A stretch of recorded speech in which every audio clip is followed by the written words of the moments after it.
Ike version 2 and Flex VPNs. Let's begin. Back in the early 90s, I had the opportunity of working at Paramount Pictures, and that was just about the time that the movie Forrest Gump was wrapping up. And one of the famous quotes from that movie was, "Mama said that life is like a box of chocolates. You never know what you're going to get." Well, I'd like to say that life is like a box of VPNs because you never know what you're going to get. I mean, think about how many different types of VPNs we have. Of course, we have IPsec and SSL, but as far as implementing VPNs, we have the legacy method using traditional crypto maps. We have the options of using DM VPNs with the multi-point GRE interfaces.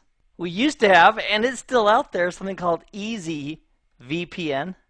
There's an EasyVPN server and EasyVPN remote. And the big joke about EasyVPN is that on the server it should have been called HardVPN because there's a lot of extra configuration we had to do on the server to make it work. But in fact, on the client, it was easier to set up than the full config. We've also got our options with virtual tunnel interfaces, either static or dynamic VTIs, with the dynamic using the templates. And one of the challenges is when we need to mix and match some of the features that are brought by these types of VPNs on a single device. So in an attempt to bring all of it together under one umbrella, the new umbrella is called FlexVPNs. Now, in one sense, the FlexVPN reminds me a little bit of the EasyVPN server in the fact that there is a little bit more configuration to do. However, it's worth it in the end because under the umbrella of FlexVPN, we have a more consistent way of implementing the VPNs and, even more importantly, getting them to work together. Now, primarily, when people think of Flex VPNs, they're thinking about two things: Ike version 2, which is the latest and greatest flavor, and also the NGE. Ike version 2 representing the Internet Key Exchange version 2, and NGE representing Next Generation Encryption. So with Next Generation Encryption regarding symmetrical encryption, we'd want to use AES to be sure, and we'd want to use 256, and when possible, we'd want to use GCM. And GCM, if your devices support it, is a mode of operation for symmetrical key cryptography, and it does apply to block ciphers like AES, and it's part of the NSA's Suite B, which is the Next Generation Encryption protocols. So if we have that feature and all our devices support it, we should use it. For our public key, where we have a key pair, where we're using asymmetrical with a public-private key pair, we want to throw in elliptical curve cryptography into the mix. Now, many years ago, we used elliptical curve cryptography with Diffie-Hellman because we had small devices with limited CPU and we got more bang for the buck. Well, today, we have more CPU, so that in combination with a key size of like 2048, whether it's Diffie-Hellman or RSA, they can both leverage the elliptical curve cryptography. Now, with next generation encryption, we want to kick that up to 2048 and use the elliptical curve cryptography. With hashing, we used to be okay with the minimum amounts of MD5 or SHA. But now we're going to want to use SHA and not SHA-1. We're going to want to use SHA, for example, 256 or SHA-512 if our systems have the features that support it and the horsepower to run it. And when possible, we want to use hashed message authentication code, which integrates secrets into that algorithm so that an eavesdropper who gets a packet and tries to recalculate it won't be able to recalculate it correctly because they won't have the correct keying information to do it. Now you might be saying, well, Keith, what if my system doesn't support all of these advanced encryption algorithms? To that I would say, please be aware that they exist, and then based on the features that you do have and the CPU resources available on that system, you apply the best security that you can and still have that system functional. What I've discovered is that if we take something that you and I know, we know it really well, and then we apply what we know to something new, it makes learning that new thing that much easier. Well, let's compare what we know about Ike version 1. That has two phases. We have phase 1 and phase 2. So in Ike version 1, these two routers would initiate an Ike phase 1 tunnel. It's really a control tunnel that allows these two routers to talk securely with each other. They negotiate, they haggle with each other, they run Diffie-Hellman, they authenticate with each other, and if that's all successful, they go on to phase 2, which is building the actual IPsec tunnel. And it's the IPsec tunnel that takes Bob's traffic that's trying to get to a server on the 10.6 network, and that traffic is sent over the IPsec tunnel. Well, let's take that knowledge and compare it against Ike version 2. With Ike version 2, they no longer call it, hint, hint, they no longer call it phase 1 or phase 2. Instead, they call this negotiation in this tunnel that's established between R5 and R6, they call it the Ike version 2 tunnel. The Ike version 2 security association between R5 and R6. However, it's not the Ike version 2 tunnel that's used to take Bob's traffic and send it securely across the internet. To do that, we need the actual IPsec tunnel. So the purpose of the Ike version 2 tunnel, after it's built, is to negotiate and set up a child tunnel called the IPsec tunnel. Now, if you look at that and think, well, you know what, it's pretty much the same as it was previously. We have an initial control tunnel, then we have the IPsec tunnel. If you're thinking those look very, very similar to the way it used to work, you're absolutely right. They are very, very similar. And some of the differences in Ike version 2 is the actual negotiation that goes on is done a little bit differently. The support of this IPsec has features like dead peer detection and keep alives, and the ability to identify if the peer is going through a network address translation. However, those same features were also added on to Ike version 1. We had those features on a Cisco iOS router, even in Ike version 1. So at the end of the day, we still have a couple sets of tunnels. We have the Ike version 2, the control channel between R5 and R6, and we have the IPsec tunnel that takes the customer's transit traffic and moves it across that tunnel securely. The Ike version 2 tunnel is negotiated first, and then that's used to negotiate the IPsec tunnel. I have a friend who back in high school played football, and he said when he started playing football, he was really nervous about getting hit. And then he finally just had to realize, listen, I'm going to get hit, it's going to hurt, I'm going to get used to it, I'm just going to go for it anyway. And unfortunately, when we configure Ike version 2, there's going to be a hit, meaning there is a boatload more of configuration that we get to do as compared with the old Ike version 1. So that's just something that we have to get used to. There's going to be more configuration involved because there's more moving parts. All of these components, for example, are part of just Ike version 2. And here's how they fit together. We have these Ike version 2 proposals. That's this guy right here.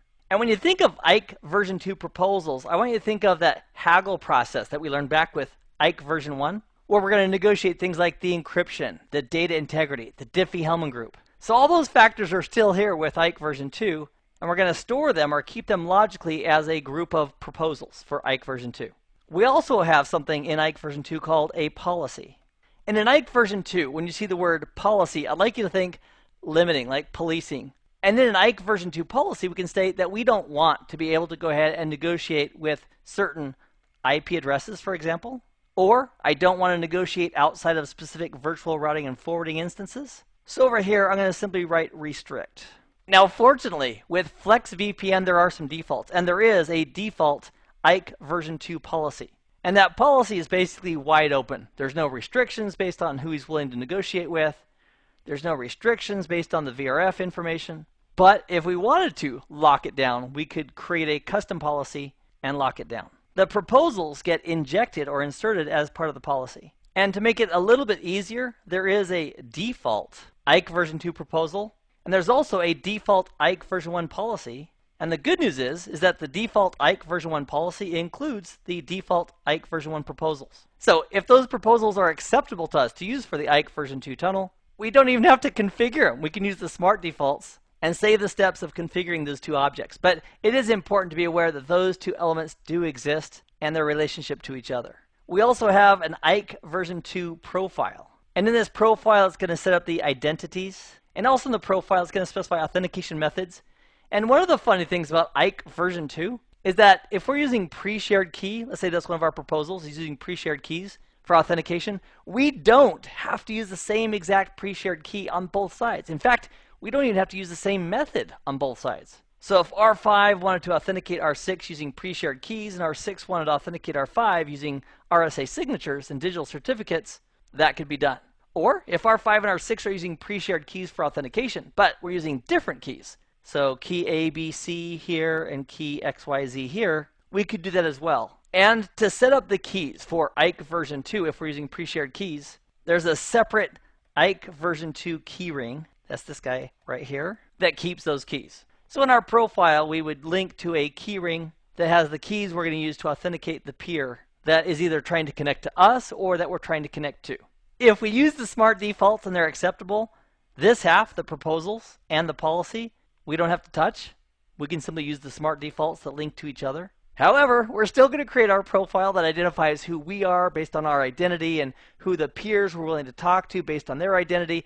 And that identity could be based on things such as their IP address or their email address or their fully qualified domain name. And all of those details regarding how we're going to match or identify a peer on the other side, those parameters are part of our profile. And if we are using pre-shared keys, we'd have to create the keyring as well to hold those keys. Now, when we get down to the IPsec portion, that stuff's virtually identical to what we had with IKE Phase 1. We have transform sets, we have IPsec profiles that call upon those transform sets, and then we can apply those profiles either to a tunnel interface or to a virtual template.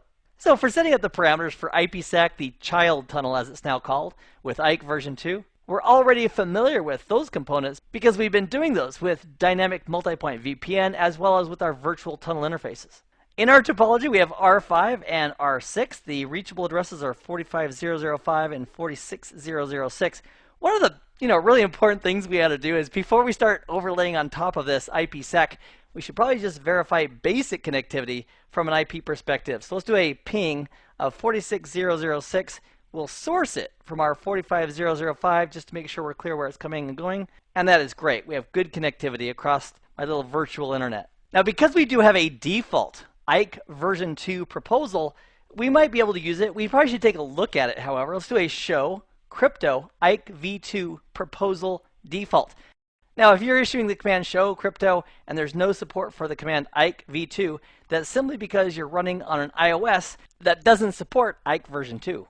And to do this lab, the routers that I currently have in my office don't support FlexVPN, so I actually rented rack time from GigaVelocity, which, by the way, I highly recommend. They're fantastic. Because in their security rack, rack number 4, they've got a couple of routers with the right feature set and functionality for IKE version 2. And so that's what I'm using for this demo. So here it's showing us that the IKE version 2 proposal is the default one. And as far as encryption goes for the IKE version 2 tunnel, it's willing to negotiate AES CBC 128 or triple DES in that order. So one benefit here compared to IKE Phase 1 is that in IKE Phase 1 we'd have to create multiple policies, one for this, one for that, one for the other. And now we can go ahead and include multiple transforms on the same line. It's also saying that for data integrity, which is hashing, it's going to use SHA or MD5. For PRF, which stands for pseudo random function, it's going to use SHA, then MD5. And for the Diffie-Hellman group, we have 1536, Diffie-Hellman group 5, or Diffie-Hellman group 2 in that order. So if we were okay with negotiating these parameters for the IKE version 2 tunnel, we could simply use this default. The other default that we can use is the crypto IKE version 2 policy, which can limit us and lock it down to which peers are we willing to negotiate with and which VRFs are we willing to participate with. And to see the default, we can do a show crypto IKE version 2 policy default. And the default policy is wide open. So the FVRF, now inside of IPsec, we have basically two aspects of it. You have our inside traffic that is clear text, and then we have the outside traffic, which is encrypted, which goes over a series of networks to another VPN peer, who then decrypts it and forwards it on to the final destination. Now we do have VRF support for IPsec, so we could do IPsec for a certain VRF that's running on our router. But there's also the concept of IVRF and FVRF, which is regarding inside VRF, which is referring to the traffic that we're carrying. For example, say Bob is sending a packet over to a server. He sends it clear text, it gets encrypted. The IVRF is referring, from Bob's perspective, the source and destination IP address, the protocols in use, and so forth.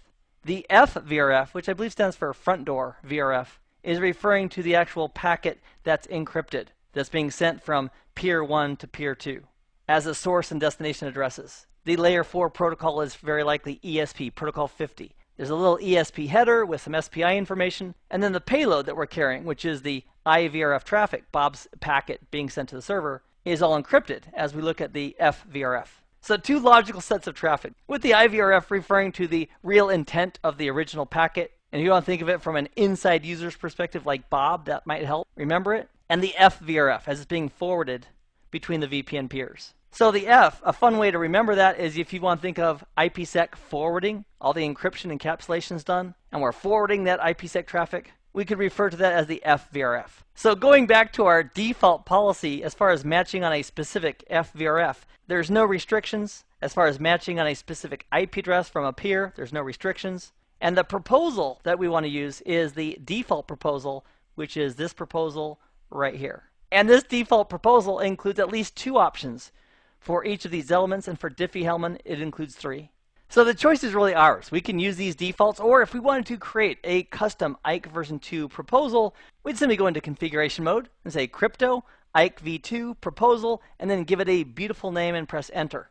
Now there's a little help message that comes on the screen that says, hey, if you're going to create a proposal, you want to make sure you specify at least an encryption algorithm, an integrity algorithm for hashing, a Diffie-Hellman group to make sure it's going to work. So if we do a question mark to see what our options are right here, we can set the encryption, we can set the Diffie-Hellman group, and the hashing. So let's say, for example, we want to set the encryption. If we type in encryption and use a spacebar and use the question mark, it'll list all the encryption ciphers that are available on this platform that we're sitting at right here that can be used for encryption for the IKE version 2 tunnel. So our choices are triple DES, AES 128, 192, or AES 256.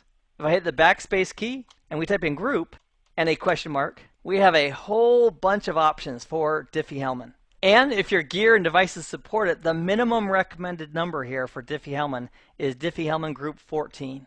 And check this out, we have 20, and look at this, it says 384, but it's ECP, and that stands for the elliptical curve. Again, the concept with elliptical curve cryptography is that it takes less CPU than traditional cryptography methods, but can provide us a more efficient result. And if we back that off, and if we type in integrity, and look at our options for hashing, we have the old MD5 and SHA-1, and then we have some additional flavors of SHA, 256, 384, and 512. And the more bits involved in our hashing algorithm, the more secure that hashing algorithm is considered to be. So in our case, we're going to use the default proposal. So let's exit out of proposal configuration mode. I'm going to remove that proposal that we were just creating.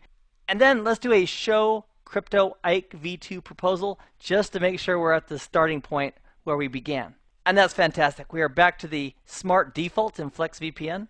And if we use these smart default proposals for R5 and for R6, they should be extremely compatible and be able to negotiate those with each other. So because we're using the defaults for the IKE version 2 proposal and the IKE version 2 policy, the only two items we really need to configure is the IKE version 2 profile, which has the information regarding how we're going to authenticate. And in the profile, if we specify we're going to authenticate using pre-shared keys, we'll also point to a keyring where that key exists for that peer. Because the profile is going to call upon the keyring, let's go ahead and create that keyring first. So when we create the IKE version 2 profile, it can point to a keyring that exists. And the syntax is crypto, IKE v2, keyring, and then name the keyring what we want to call it. In our case, we're going to call it our-key-ring. And it's very likely that we're going to have multiple peers that we might want to peer with, so we're going to create little containers inside of this keyring for each of those peers. And to do that, we're going to use the keyword peer and then the name that we want to refer to this peer by. So this description of R6 branch router is just a label, if you will, identifying this new section in the keyring where we can now put the information about R6. If we want to specify a description, literally, we can do that right here for this peer inside of our keyring under the peer configuration. I'm going to specify the address of this peer, which is 46.0.0.6 with the syntax address and that IP address. We're also going to specify an identity for this peer. And there's lots of options we can use. So if we type in identity and use a question mark, we can use any of these keywords right here, like address or email, and then follow it up with that information. For example, let's say in R5 describing R6 as the peer, let's say we're going to use identity of fully qualified domain name, and then we specify, oh, that's r6.cbtnuggets.com. So then if R6 initiates a conversation over with R5, and in that negotiation it identifies itself as I'm r6.cbtnuggets.com, then R5, using that identification, can actually grab the correct key from this keyring to use for the authentication with R6. So here I'm going to use the keyword FQDN, and I'm going to say the name is r6.cbtnuggets.com. Now that also implies that when we configure R6, we're going to need to tell R6 its identity that it can use during that IKE version 2 negotiation. If it turns out that we are doing pre-shared key for authentication of IKE version 2 between R5 and R6, we don't have to use the same exact key. So we're going to specify two keys here. Pre-shared-key local, that's the key I'm going to use when I authenticate to this peer. And I'm also going to specify pre-shared-key remote, Cisco XYZ. And when we configure R6, it'll be a mirror image of this. And this is an example of doing non-symmetrical, meaning not the same keys, for pre-shared authentication between two IKE version 2 peers. So now we've specified a peer of R6. We've identified the identity that we'll be expecting to be associated with R6. We've specified the address of R6, and also the keys involved for the authentication should the need arise for pre-shared key authentication between R5 and R6. The next thing we're going to do is we are going to create the IKE version 2 profile. The syntax is crypto, IKE version 2, profile, and then the name of the profile that we want to create. And this little pop-up message is just reminding us that we need to have a match statement inside of this profile. So for example, if traffic is coming in or a negotiation is coming in for IKE version 2 from R6, and if the identity matches, for example, r6.cbtnuggets.com, if that happens, how do you want to authenticate them? Do you want to use pre-shared keys? Do you want to use digital signatures? What do you want to do? So it's like an if-then statement inside of this IKE version 2 profile. So let's give it the match statement that it's asking for. Let's say match identity remote fully qualified domain name r6.cbtnuggets.com. That's kind of like the if statement. So if an incoming IKE version 2 request is coming in and R6 identifies himself using the FQDN of r6.cbtnuggets.com, how do we want to authenticate that puppy? And because it's possible to do different authentication methods between R5 and R6, we're going to specify for both the local and remote authentication how we want to do that authentication. And the syntax is authentication local pre-share, if that's how we want to do it, and authentication remote pre-share. So in this example, we're using pre-shared keys for the IKE version 2 authentication on both sides. However, as we saw earlier, the keys are not identical and don't have to be. And as long as we have a compatible policy over in R6, these two devices should be able to negotiate authentication using pre-shared keys and then successfully authenticate with each other using pre-shared keys. The last mystery we need to solve in this IKE version 2 profile is which keyring are we going to use for the authentication? Because the keyring we created for IKE version 2 is called our-key-ring, we'll simply say keyring space, the name of our keyring, and then for the authentication piece, it'll know where to go to get those keys for the authentication.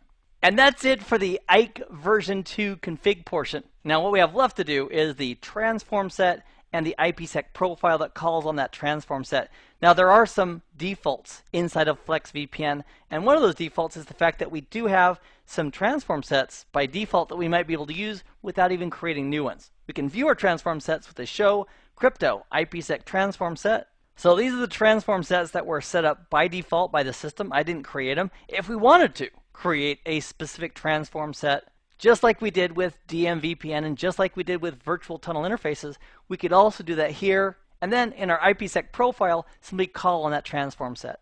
But since the transform sets by default are going to work between R5 and R6, and they're okay for this demonstration, I'm simply going to go ahead and use those defaults. The next thing we're going to do is create an IPsec profile. I'm going to call this default to represent the default IPsec profile. I'm going to tuck inside of that the IKE version 2 profile called our-profile. So this profile, which includes a default transform set, that work is done for us. And all we're specifying on this IPsec profile is that this IKE version 2 profile should become a part of it. So now once this IPsec profile gets applied either to a virtual template interface or a tunnel interface, it can kick in and use the identity information to realize that it's r6.cbtnuggets.com. It can identify that it's authenticating via pre-shared keys on both ends. It can refer to the keyring that holds the keys for that. As they do their negotiations, both sides are going to be using their IKE version 2 proposals with all the details of what they're willing to negotiate. And then upon successful negotiation and authentication of the IKE version 2 tunnel, they'll then proceed immediately to set up the child tunnel, also known and loved as the IPsec tunnel, or the security associations for IPsec. The creation and configuration of the tunnel interfaces is very similar to what we saw in dynamic multi-point VPN. We can go into a tunnel interface, we can use IP unnumbered, or you could give it an IP address if you wanted to. Either way works great. Next, we're going to specify the source of this tunnel, and we're going to point to this interface 00, and it's perfectly fine to point to the interface by its number or point to the IP address. Either way works great. So in this example, let's specify tunnel source gig 0/0 on R5. And because in this FlexVPN with IKE version 2, we're going to set up a site-to-site tunnel between R5 and R6, let's also specify a tunnel destination of 46.0.0.6, which is the reachable IP address of R6. Now on this interface, we're going to specify tunnel mode IPsec IP version 4. Now if we were using IPv6 to build this tunnel, we could specify it as tunnel mode IPsec IP version 6. But now that we told it that this is an IPsec IPv4 tunnel, it said, hey, I don't have a security association yet on this interface, and that logically brought the interface down. Now it's not required, but it's often done. Just like in DMVPN, we can go ahead and set the MTU and the TCP maximum segment size so that we can avoid fragmentation. It could also apply to virtual template interfaces as well. And of course, the last step is to apply that IPsec profile. So this profile called default, we're going to go ahead and apply right here. And that actually puts that policy in effect. It's a lot like in the old days with a crypto map. We'd create all of our policies, and then once we apply that crypto map to the interface, that would effectively turn on the policy. Applying the IPsec profile is the equivalent using the newer tool of the IPsec profile. Now there is one little problem, and that is R5, once we configure R6, R5 may build this IKE version 2 tunnel. It may build the IPsec tunnel. However, how does it know how to reach the 10.6 network? And the answer is it doesn't, unless we either configure a dynamic routing protocol that R5 and 6 can use together to share that information with each other, or we can use a static route. In our DMVPN videos, we used a routing protocol like EAGRP. In this demonstration, let's go ahead and use a static route just so we can get the feel of what that looks like as well. So we'll issue the command iproute 10.6.0.0 with a 24-bit mask. Go ahead and use tunnel 3, and I'm going to set an artificially high administrative distance of 200. And that way, if we do add a routing protocol, for example, OSPF that has an administrative distance of 110, the OSPF route would beat the administrative distance of 200 that I'm specifying on this route.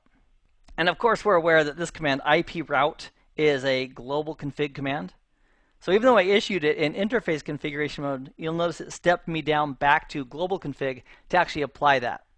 Our next step would be to put a very similar configuration over on R6, except we'll change the IP addresses. We'll tell R6 that the source of its tunnel is here and the destination is over there. And we'll also need to configure the identity on R6 to be r6.cbtnuggets.com. But I just realized something.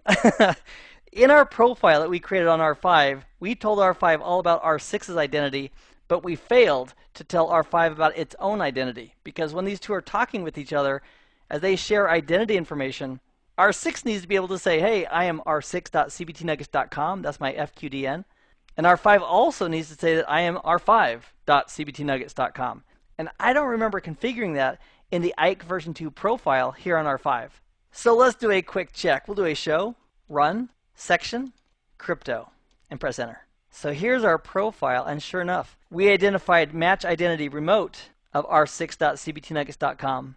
But I also need to add in this profile my own local identity. Because R5 isn't just going to make that up on his own. He doesn't have a digital certificate to refer to or anything else. We need to configure that. So let's go into configuration mode. We'll go back into IKE version 2 profile configuration mode for the profile called our-profile. And we're going to use the keyword identity local FQDN and give R5 his name of r5.cbtnuggets.com. Now, as he's going back and forth and sending identity information during the negotiations for IKE version 2, he'll know what he can send over as his identity for that negotiation. All right, fantastic. So let's make a road trip over to R6, and we'll do a very similar configuration there. So in R6, we'll go into configuration mode. We'll create our keyring for IKE version 2. We'll call it our-key-ring. We'll set up a peer. We'll label him as R5 HQ router. We'll say that that peer's address is 45005, and that peer's identity, the FQDN, is r5.cbtnuggets.com. And that's the piece right there that would have caused us to break if we failed to tell R5 what his local identity was in the profile over on R5. Because this is a keyring, let's go ahead and put the keys in for the local side and the remote side. So these are a flip, if you will, of what we did on R5. So we're going to specify the local and remote pre-shared keys that we're going to authenticate with. Next, let's create our IKE version 2 profile. We'll call it our profile here as well. Now the actual names of the profile don't have to match exactly. It's the contents or the ingredients that have to be compatible.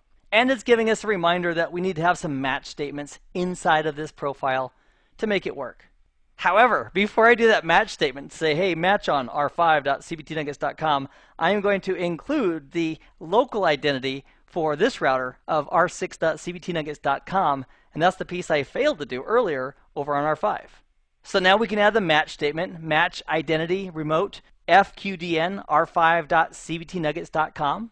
So if R5 and R6 are talking to each other and that's the identity that's sent over, now we'll know who that peer is as far as its identity, but the question is, how are we going to authenticate that peer? And that's when we use the command authentication local pre-share and authentication remote pre-share, which means that we're going to authenticate each other back and forth, both using pre-shared keys. Now, as we already know, the actual keys don't have to be identical, although they could, And if they were identical, we'd have the same exact key in our keyring for both the local and remote sides. And then, of course, if we are using pre-shared key for authentication, we need to tell this profile which keyring to use. So we refer to that keyring that we created called our-key-ring. Next, let's go ahead and create, or at least modify, the IPsec profile called default. And we'll include in it, we're going to say set IKE version 2-profile and the name of our IKE version 2 profile that we just created. And the defaults don't have to be used, but they are going to save you some time. Also, it's helpful to know that not every platform supports the same features and same functions. So the defaults, for example, on one model of router may not be the same defaults on another model. And that's why it's a great idea to verify what those defaults are and what configurations are in place to make sure of two things. Number one, that we have compatible policies, and secondly, that we're actually implementing the policies for the IKE version 2 and for the IPsec that we intend to. So our next step here on R6 is we're going to go into tunnel interface configuration mode. Let's use IP unnumbered. We'll link back to our loopback 0 address, which is 6.6.6.6, and our tunnel source is gig 0/1. I'm going to specify a couple things. I'm going to say the tunnel mode is IPsec IPv4, and the tunnel destination is R5's reachable address of 45.0.0.5. We can manipulate the MTU and the maximum segment size. Now, our last step regarding this tunnel interface is to apply the IPsec profile with the syntax tunnel protection IPsec profile and the name of our IPsec profile, which in this case is the profile called default. Now, you'll notice that our tunnel 3 interface changed state to up. That's a very positive sign. Now, the challenge that R6 has is that it has no idea about how to reach 10.5 at the moment. So let's create a static route also on R6 that says, okay, to get to the 10.5.0/24 subnet, go ahead and use tunnel 3 as your egress interface. And let's also artificially set an administrative distance of 200 so that if we add OSPF or some other routing protocol, this static route with its artificially high administrative distance won't be the preferred route. And that way we'll be able to actually see an OSPF route and verify that OSPF is working once it's added. So the syntax for that is IP route, the network, the mask, the interface, because this tunnel is a point-to-point interface, and then the administrative distance, in this case for our purposes, to make it artificially high. So let's verify our routes. We'll do a show IP route. We're looking for that static route over to the 10.5.0 subnet, and there's that specific route. So I've got a static default route that gets me out to the rest of the world. That's this guy right here, and a static route that takes me out just to 10.5.0. And the egress interface is tunnel 3. Let's verify our connectivity between those two subnets. We'll do a ping over to 10.5.0.5. That's R5's interface address on the 10.5 subnet. We'll source it from 10.606, which is our IP address over here on this subnet. And sure enough, that's working. Now, in some cases, we might want to leave well enough alone and say, well, it's working, let's just go away. However, for the benefit of troubleshooting and verification, which is really important with VPNs, how would we verify the individual components? Of course, we can do show commands regarding our configuration that we've done previously in this video to verify how something is configured. But how do we verify the IKE version 2 tunnel? Well, they've got a command for that. It's show crypto IKE version 2 SA. And that is a healthy IKE version 2 tunnel. If we wanted to see the baby, what do you mean keep the baby? Well, the child SA that this IKE version 2 tunnel created, the IPsec SA, we could use our traditional commands such as show crypto IPsec SA, and that will show us the IPsec SA. So this indicates that we had, as far as encapsulations and encryptions, 5 and 5, which would correspond to the 5 pings that we did, and the 5 replies that we got, we had 5 de-encapsulations and 5 decryptions, which is great. That looks perfect. And if we hit the spacebar, it gives us more detail on the inbound security associations and the outbound security associations for the IPsec tunnel. Some of our old favorite commands still work great, by the way, like show crypto engine connections active. That'll give us a bird's eye view of the IKE version 2 and their child IPsec SA tunnels. This child tunnel of the IKE version 2, which we know and love as IPsec, those security associations still operate and work very much like they did with IKE version 1. So if we wanted to stress test this a little bit, let's do a ping. Let's repeat it 1,000 times. And then we'll take a look at the output, and what we should have is we should have 1,005 packets encrypted and 1,005 packets decrypted. So we'll use the up arrow a couple times to do a show crypto engine connections active, and sure enough, So there's our two individual security associations for IPsec, one outbound and one inbound. Now, if we wanted to add OSPF on top of this, it's very much like it was over with our VTIs. We simply start a routing process, we include the interfaces that are part of the tunnel, and we do that on both sides, and we're good to go. So in our 6, the 10 network is going to include this address space over here. We also need to include the tunnel interface. So because the tunnel is using IP unnumbered, which is linked to loopback 0, which is 6.6.6.6, instead of including that address space as a network statement, with OSPF we can also go directly to the tunnel interface and simply enable OSPF directly on the interface. So just to mix it up a little bit, let's do that. Let's go to interface tunnel 3 and specify IP OSPF process ID 1. I want this interface to be in area 0. And just for grins, let's do a show IP OSPF interface brief just to verify that the interfaces all made it. So we have tunnel 3 and gig 00 that made it. That's fantastic. We would need to do that similar treatment over on R5 regarding the routing protocols. So here we'll go into configuration mode. We'll create router OSPF1. We'll add the network statement 10, which will catch the 10.5 subnet over to the left of R5. And we'll also go into interface tunnel 3, and let's do an IP OSPF1 area 0 there. And that puts the 10 network and the tunnel interface both actively participating in OSPF. And this message indicating, hey, the neighborship is formed, is a very, very positive sign that everything's working. So with that visual confirmation, we could assume it's working. However, if that message wasn't available or we were VTY'd in, we could issue the commands of show IP OSPF interface brief to verify OSPF is running on the right interfaces, and show IP OSPF neighbor just to verify our neighborships, and those look perfectly great too. So here, if we do a show IP route for OSPF learned routes, we should have the 10.6 subnet in the routing table of our 5 learned as an OSPF route. And there it is, and it's reachable via tunnel 3. Now to verify that connectivity, we can do a ping. We'll ping over to 10.6.06. We'll source it from our 10.5 subnet, the interface there. And if that works, again, that just verifies we have connectivity across the board. So this is an example of using FlexVPN, implementing IKE version 2 for a site-to-site tunnel using iOS routers. Your mission, my friend, should you accept it, is to practice what we've done in this video together. So if you have a lab environment or a test environment that supports IKE version 2, to assist you with that, I've also included the commands that we've used for implementation and verification of the FlexVPNs using IKE version 2. So this file called FlexVPN IKE version 2 site2site.rtf, that is included in the Nugget Lab files associated with this course. So feel free to take advantage of that as a resource as you practice these techniques. I have had a great time in this video. I'm so glad you joined me for it. I hope this has been informative for you, and I'd like to thank you for viewing.